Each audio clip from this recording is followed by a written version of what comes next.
नमस्कार, आज के लाइव टॉक में आप सबका हार्दिक स्वागत है न्यू टू जर्मनी पर। आज भी हमारे साथ बनी हुई हैं विदिशा सिंह भारत से। नमस्कार विदिशा। रंजना जी। आज का विषय इतना रोचक है कि कभी ना कभी हम इस पर बहुत सोचने को मजबूर हुए हैं। यहाँ तक कि पाइथागोरस ने भी कहा है कि हाँ और नहीं दो बड़े छोटे से शब्द हैं, लेकिन यही शब्द हमें बहुत ज्यादा सोचने को मजबूर करते हैं। और नहीं एक हमारा आंतरिक सच भी है, आंतरिक सत्य भी नहीं है, फिर भी हम नहीं को नहीं कह पाते हैं।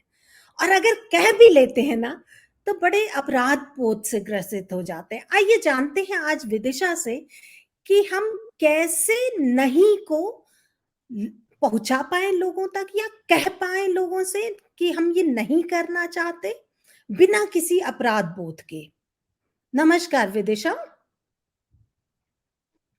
नमस्कार रंजना जी। बहुत ही खूबसूरत सवाल है और मुझे लगता है जितने भी दर्शक आज इसको देख रहे होंगे उन सब लोगों को कभी ना कभी ये जरूर लगा होगा कि आज मैं नहीं तो बोलना चाहता या चाहती हूँ लेकिन नहीं बोल पा रही। कहीं ना कहीं इसकी जो शुरुआत है वो हमारे बचपन से हो जाती है, क्योंकि हमें अपने बारे में सही तरह से बात करना, हमें जो सही महसूस हो रहा है, हमें वो चीज अच्छी लग रही या नहीं लग रही, उसे दिल खोल के कहना कहीं ना कहीं नहीं सिखाया गया। हमारा जो समाज है वो हमेशा दूसरों को बहुत ज्यादा इम्पोर्टेंस देता आया है कि अगर कोई आपके पास मदद के लिए आया है तो आप कैसी भी परिस्थिति में हैं, आप जाइए, हाँ बोल करके उसकी मदद करिए। तो जैसे जैसे बचपन बीतता जाता है, हम बड़े होते जाते हैं, जो कुछ भी हमने अपने बचपन से स्कूल लाइफ में अपने माता पिता, अपने परिवार वालों के थ्रू सीखा, वो कहीं ना कहीं बड़े होने पर हमें एक वयस्क जिसको हम कहते हैं, वो हम अडल्टहुड जब हम आते हैं तो हमारे वही बचपन की बातें हमें बना रही होती हैं।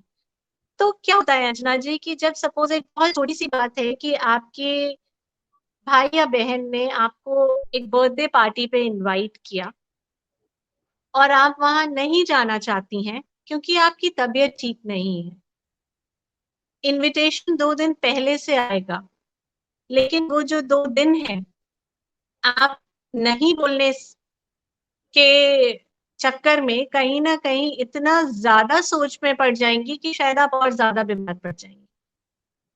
आप ये सोच लेंगी नहीं जाऊंगी तो बुरा लग जाएगा, नहीं जाऊंगी तो उन्हें ऐसा लगेगा कि मैं उनकी इज्जत नहीं करती हूँ, नहीं जा लेकिन अगर चली जाऊंगी तो मेरी तबीयत ठीक नहीं है, मैं वहां एंजॉय नहीं कर पाऊंगी, मेरी तबीयत हो सकता है और बिगड़ जाए। तो कहीं ना कहीं उन 2 दिनों में अगर आप, मैं कहती हूँ हाँ बोल करके आप उस जगह पे पहुंच भी जाती हैं, क्या आप खुश रहेंगी? और बिल्कुल अगर नहीं। आप किसी तरह से खुश हो भी जाते हैं, और अगर आप, मैं कहती हूँ चलिए 1% आप किसी वजह से वहां पहुंच के खुशी महसूस भी कर लेती हैं, तो पिछले 2 दिन अगर आप जाएं तो आप जिस मनोस्थिति से गुजरी हैं, सिर्फ वो एक इनविटेशन आया और वहां आप नहीं जाना चाहती थी और आप जबरदस्ती वहां पहुंची, वो भी तो कहीं ना कहीं आप अपने शरीर के ऊपर ही लेंगी। वो मानसिक तनाव कहीं ना कहीं आपने अपने ऊपर ही लिया। जिस वक्त वो फोन कॉल आया उस वक्त बहुत आसानी से अगर आप बोल देती कि मैं बेहतर नहीं महसूस कर रही, इस वक्त शायद मैं ना आ पाऊं, अगले वीकेंड या जब भी आप फ्री होंगे मैं वादा करती हूँ कि मैं आपके पास अवश्य पहुंचूंगी। जब हमारा नहीं किसी न किसी एक रीजन से, किसी न किसी एक पर्टिकुलर, जिसे कहते हैं कि आप नहीं बोलने के पीछे जो कारण है उसे बखूब बता पा रही हैं, नहीं बोलना बहुत आसान हो जाता है। हम्म, लेकिन जनरली हम क्या करते हैं, हम नहीं सिर्फ इस डर से नहीं बोलते कि कहीं हमें कारण ना बताना पड़ जाए। हम्म। बहुत गौर से मेरी एक दूसरी चीज को सुनिए कि नहीं बोलने में जो सबसे पहला हमारे लिए, जैसे कहते हैं कि एक रोड ब्लॉक, एक रोड़ा आता है, वो ये होता है कि हमारी प्रायोरिटीज क्या हैं, हम खुद नहीं बिल्कुल। जानते। हम्म। समाज ने हमें खुश करना तो बता दिया, लेकिन हम्म। मुझे ऐसा लगता है समाज कहीं ना कहीं अपने आप को खुश कैसे रखे, इसके ऊपर थोड़ा सा कम ध्यान दिया। हाँ, अब मैं जरूर बोलूंगी कि लोग जागरूक हो रहे हैं, लोग अपनी ऊपर ध्यान दे रहे हैं, अपनी मनस्थिति पे ध्यान दे रहे हैं, वो कैसा महसूस करते हैं हाँ या नहीं बोलने पे, इस पे हम्म। ध्यान दे रहे हैं। इसका एक आपको कारण पता है ये जब भी मैं हो। लोगों को सिखाती हूँ। हम्म। विदिशा, क्या इसका एक कारण ये भी हो सकता है क्योंकि हम एक कलेक्टिव समाज में रहते हैं जहां पे कलेक्टिव इंटरेस्ट ज्यादा मायने रखता है, इंडिविजुअल कि उतना बिल्कुल। हम अपने आप को उतनी प्रायोरिटी नहीं दे पाते हैं, ये भी एक कारण है। कलेक्टिव इंटरेस्ट तक तो चीजें सही है अंजना जी, लेकिन कहीं ना कहीं हमें ये सिखा दिया गया है और एक धारणा भी रही है कि जो लोग हाँ ज्यादा बोलते हैं हर चीज के लिए, क्या आप ये काम कर देंगी, हाँ मैं कर दूंगी, क्या आप अवेलेबल हैं, हाँ अवेलेबल हूँ, क्या आप मेरी मदद कर सकती हैं, हाँ कर सकती हूँ, क्या हुआ, ऐसे इंसान को एक्सेप्टेंस ज्यादा मिलती है, ऐसे इंसान को समाज ऐसा व्यक्ति समझता है जो हर परिस्थिति में हर वक्त हाँ बोल करके खड़ा हुआ है। लेकिन वो इंसान किस मनोस्थिति में है, कैसा महसूस कर रहा है, वो ये काम खुशी खुशी कर रहा है या सिर्फ आपको खुश करने के लिए कर रहा है, मैं दोबारा इस बात को दोहराऊंगी हम्म। कि आपको उसने हाँ आपको खुशी पहुंचाने के लिए किया है, या वो हाँ बोलने पे वो खुद भी उतना ही अच्छा और खुश महसूस कर रहा है, ये बहुत जरूरी है। मैं हमेशा कहती हूँ हाँ बोल करके दुखी होकर के किसी कार्य को करने से बहुत ज्यादा बेहतर है ना ना बोल बोल। करके उसके पीछे का कारण बता करके अपने आप को भी एक खुशहाल स्थिति में रखें। तो क्या वो इंसान कमजोर है विदिशा जो नहीं नहीं बोल पाता है, और वो हम हर किसी की हाँ में हाँ लगाता है कि हाँ कर देंगे, हो जाएगा? क्या वो, उसको जरूरत है अपने आप आत्मविश्वास बढ़ाने की? फिर वो हम कैसे देखिए बढ़ा अंशिका जी, सकते कहीं ना कहीं ये कहीं ना कहीं ये एक बहुत बड़ी इमोशनल स्किल तो है, जिसे कहते हैं कि ना बोलना, ये एक बहुत बड़ी इमोशनल स्किल है।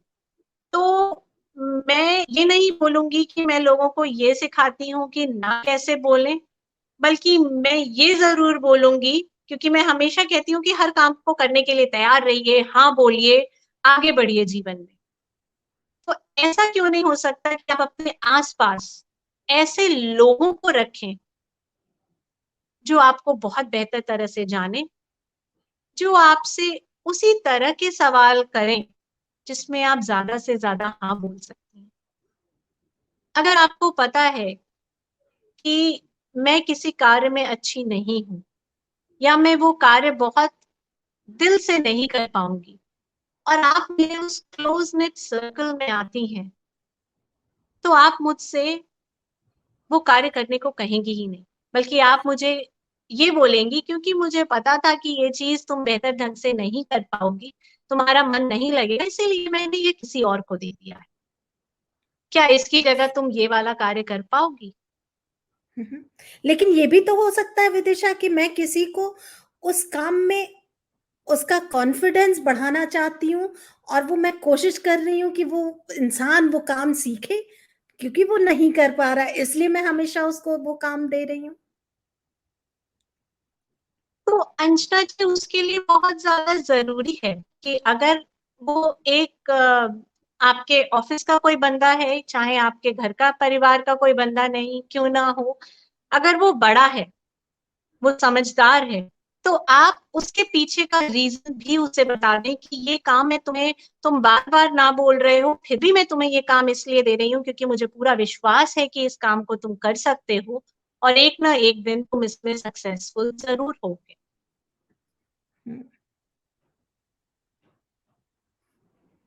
और कहीं ना कहीं ना बोलना तब बहुत आवश्यक हो जाता है जब हमें लगता है कि हमारे हाँ बोलने से हमारा समय, हमारा मानसिक संतुलन, स्वास्थ्य, कहीं ना कहीं इसमें फाइनेंशियल चीजें भी आ जाती हैं, उनके ऊपर कहीं ना कहीं एक थोड़ा सा रोड ब्लॉक आ रहा है। मैं मुझे पता है कि मेरा 10 बजे तक अपने घर पहुंच जाना बहुत जरूरी है, क्योंकि उसके बाद मेरे घर में ग्रैंड पेरेंट्स रहते हैं और वो उन्हें नहीं पसंद कि मैं ज्यादा देर तक, या उन्हें लगता है कि सेफ नहीं है, इसीलिए वो नहीं चाहेंगे कि मैं उतनी देर के बाद करूं। अगर मेरी बॉस की आदत है कि वो ठीक 7:30 बजे मुझे एक्स्ट्रा वर्क ला करके दे देते हैं, जो घर पे जो मेरा मेंटल सिचुएशन है वो कहीं ना कहीं उसको खराब करने करने लग रहा है, तो अंजना जी मैं डेफिनेटली बोलूंगी कि मेरा ना कहना बहुत ज्यादा जरूरी है। मतलब मैंने जो हमेशा चीजें बोला कि जब भी आपको जब भी आपको ना कहने की आवश्यकता है, एक लिस्ट बनाकर रखिए, अपने प्रायोरिटीज की लिस्ट। आप क्या कर सकते हैं, क्या नहीं कर सकते, कब कर सकते हैं, कैसा महसूस करते हैं, और किन लोगों के साथ, क्योंकि हमारा हर किसी के साथ एक बहुत अलग रिलेशनशिप होता है। तो इसीलिए मैंने कहा किन लोगों के साथ आप एक्स्ट्रा टाइम दे सकते हैं, नहीं दे सकते, ये कोई सिखा नहीं सकता। ये प्रायोरिटीज सिर्फ और सिर्फ आप, हम और हर वो एक इंडिविजुअल बना सकता है जिसको ना बोलने की या डालने की जरूरत है। मतलब ना बोलना भी सीखा जा सकता है। और ना बोलना सिर्फ अच्छा ही नहीं, बहुत बेहतर भी है, क्योंकि वो आपको जीवन के बहुत ज्यादा जो जद्दोजहद आपके साथ चल रही होती है, जो आपके दिमाग में सवाल जवाब चल रहे होते हैं, जो कहीं ना कहीं आपके रिश्तों में भी ठेस पहुंचाते हैं, कहीं ना कहीं आपके मानसिक संतुलन को भी बिगाड़ते हैं, तो कहीं ना कहीं मुझे तो ऐसा लगता है ना बोलना बहुत ही उपयोगी, लाभदायक और खुशी भी देता है। जर्मन में एक कहावत है विदिशा, कि जो भी निर्णय पेट से लिए जाते हैं, कुछ इस तरह से सेंटेंस अगर हम वो ट्रांसलेशन करते हैं, तो वो कई बार तुमको सुख देते हैं, क्योंकि तुम जो है ना, जो निर्णय ली हो वो तुम उस निर्णय पे खड़ी हो। और अगर कई बार हम नहीं बोल देते हैं, तो इसका मतलब हम अपने अंदर की आत्मा को तो मतलब दूसरी तरह से सुन रहे हैं, बाहर की ओर कुछ और कह रहे हैं, तो वो हमें बाद में और दुखी करेगा। तो ये शायद जो चीजें हमें प्रभावित कर रही हैं, उस पे ना कहना ही बेहतर होगा।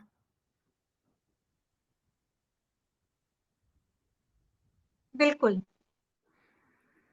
जैसे कहते हैं ना, जैसे हमने पहले भी इस बारे में बात की कि आप अगर हाँ बोल रहे हैं, बिल्कुल बेशक बोलिए, अगर आपको हाँ बोलना हर वक्त अच्छा लगता है, आपको पसंद आता है कि हर कोई आपको एक्सेप्ट करे, लेकिन इस बात का जरूर ध्यान रखिए कि हाँ बोलने के बाद आप कैसा महसूस कर रहे हैं। क्या उस हाँ से आपको खुशी मिल रही है?